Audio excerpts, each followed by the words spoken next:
राज करीमर से अपने हाथों से निर्माण किया अपनी जगह पर नहीं डालता, तब तक दोस्त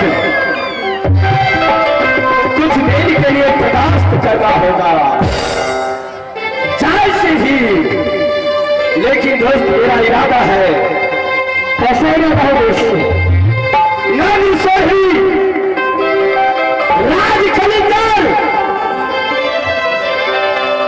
बन बबरी राज दिल्ली का इनके बीच में छोटा सा किला कायम करना है। चाहे इसके लिए मुझे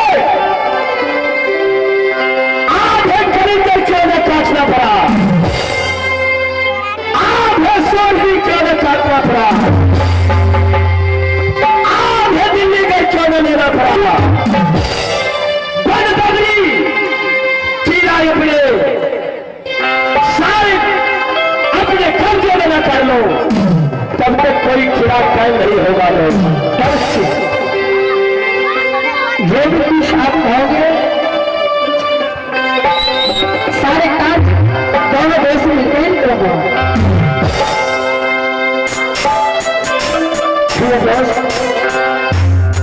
सारे बात आपका मुझे मंजूर है,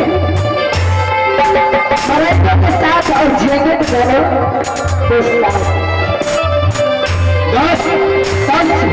आशे करते हैं। आप उधर के दिशा में जाइए, मैं दक्षिण के दिशा में जाता हूँ।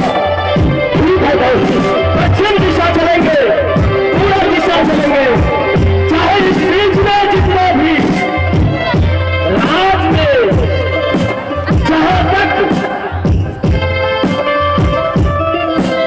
छोटा सा किला बच जाएगा 14 कोस का, 14 कोस जहां तक जाए उस किला में जाए, उस किला पर हासिल करना है। उस किला वाले को पहले समझाएंगे, ना समझे तो इसे पांचा करेंगे, उधार करेंगे, उधार से न मारेंगे तो पास से देकर के मरेंगे, पास से देकर के नहीं माने तो बाहर जबरदस्ती किला छीन लेंगे। लेकिन किला इसी बीच में कायम करेंगे। क्या है दोस्त? सारा दोस्त ठीक है दोस्त, आज से ये लोहा मैया दुर्गा के दिए हुए दोस्त रुदल उठा लिया है। संसार में मरने और मारने के अलावा दूसरा कुछ नहीं करना।